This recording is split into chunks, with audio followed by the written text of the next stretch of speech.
Today we will be talking about tillage in Kansas. So on an overview, tillage is the preparation of soil for growing crops. There are three types of passes when you are tilling. The first is your primary, which is your first pass normally with a moldboard plow, chisel plow, or disc. Then you have your secondary, which follows your primary pass, which is normally with a harrow, field cultivator, or rod weeder. Then you just have your regular cultivation, which is targeted tillage, normally with a rotary hoe or row crop cultivator. So yeah, you got your different kinds of tillage that are like mainly used. So like your conventional tillage, you have an aggressive first pass of tillage, then multiple secondary passes after that. You're trying to get most of the residue covered or destroyed. People talk about getting clean black soil, and then one example of what you would use for your primary pass would be like a disc or chisel. And then like your secondary passes would be more of a field cultivator or something like that. Reduced tillage is very context specific, limited number of tillage passes, and you're trying to leave some residue in the field. Some examples include making like one primary pass or strip tilling, which is where you have like your one strip of ground that you till, but then you leave a little space in between.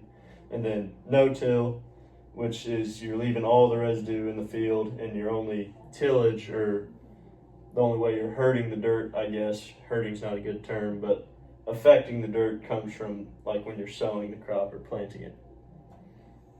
So some history in Kansas.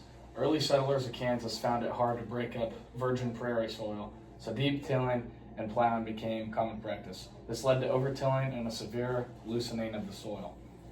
Overtilling of the soil, severe drought, led to the Dust Bowl from 1930 to 1936, where almost 2.5 million people left the Great Plains, leaving farms and cities abandoned. After the Dust Bowl, soil conservation in Kansas and the country became a focus. With the Soil Conservation Service being founded in 1935, less aggressive practices became more common. Today, a mixture of deep tillage and no-till are used by different farmers across the state. Some pros of tillage include incorporates crop residue faster, it decompacts the compaction layers, reduces your dependency on herbicides, improves soil aeration, it quickens spring warm-up, and it helps absorb water by breaking up compaction layers and helps mix your fertilizers in between soil layers. How does it quicken up spring warm-up, Terry? You want to explain that a little? So by quickening up soil spring warm-up, you're able to mix in that soil and get it broke up, so when you go to start planting, the soil is warm for your planting season. It's not still hard and compacted from the overwintering. Some cons of tillage, you get faster soil erosion, so wind and water can take your soil away, especially water. Like you don't have any root system holding your soil in, and it can just run it all out. And then if you don't have any like block in your field to help, I don't know, with the wind scraping over on top of your soil, like if you have no residue there, it can take off with it. It can deplete soil moisture. Again, that root system can help pack in some moisture in there. Higher fuel cost when you're running tractors over it multiple times a year. More wear and tear on your equipment, like your tractors and your tillage equipment. Obviously, it's pretty rough depending on your soil, how hard it has to pull through that ground. You're going to release more emissions, which isn't great for the environment. We all know that. And you can deplete your soil organic matter. So that's just all the stuff made out of carbon, like your plants and little organisms and stuff in your soil. Some pros of no-till. It lowers the erosion potential by leaving those root systems intact and allowing the plant stalks to catch onto the wind and keep soil from blowing in the wind. It maximizes soil organic matter in the same way that when you don't till, you leave all of it in the soil instead of getting it out in the environment. It helps preserve soil water or moisture because you're not taking the layers from below, flipping them up top, and letting the sun evaporate the water that's in there. It helps preserve soil biology and carbon storage by keeping more carbon sequestered in the soil via the plant remains. It helps preserve soil nutrients in the same way, and better snow capture during the winter times because the stalks, like on corn, act as windbreaks and catch a lot of snow. Some cons of no-till: it keeps the soil temperature cold, so in the springtime when you're trying to get in and start planting and start trying to get your crops in the ground, your soil is still kind of cold and frozen over from the wintering time. It will reduce your yield for 3 to 5 years, so you have to kind of incorporate that into your economic costs and everything like that. Easier to have a hard compaction layer, because you're not running equipment through and breaking up the lower soil layers. Creates a habitat for pests, and harder for sowing equipment, because you don't have that soil like broke up, so you're running that equipment a lot harder. So where it's mostly used in Kansas, a lot of western farmers in western Kansas use it. You know, they got a lot of ground out there that they can cover with it, and it's a little bit heavier. And then like clay and darker soils up in like Minnesota and stuff, they till everything pretty deep, you know. So back where I'm from, in southwest and southeast Kansas, my family farms on both sides of the state line.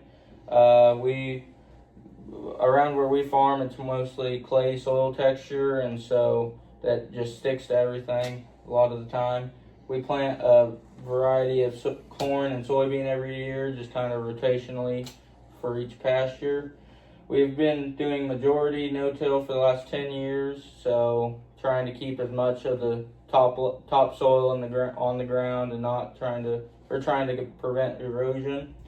While we're using no-till, we use rippers on the back of our tractors to break up the top compaction layers, just so it's a little bit easier on our planting equipment.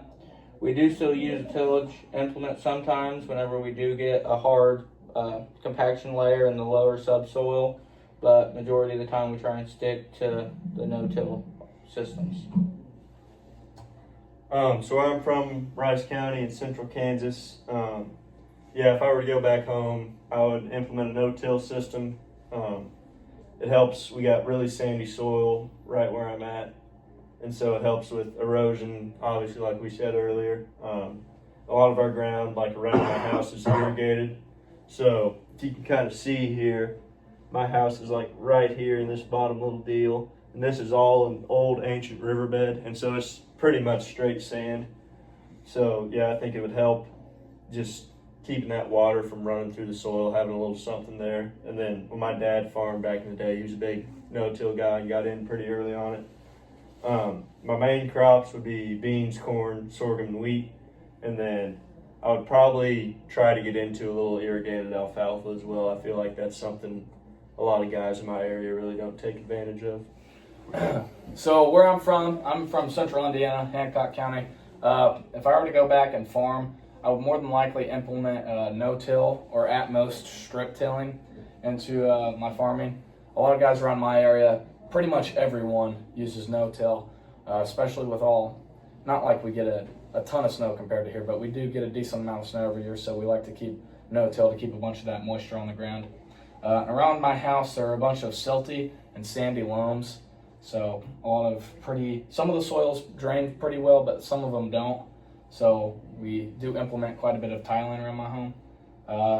And to help with erosion, no-till works very well because, like we were talking about, it keeps the wind from blowing particles away.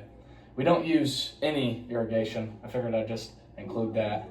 And lots of corn and soybeans, and sometimes we do a winter wheat crop. And when we do till, it is normally to warm the soils up after like a really cold spring, or to lessen compaction. Here are our sources. Thanks for watching.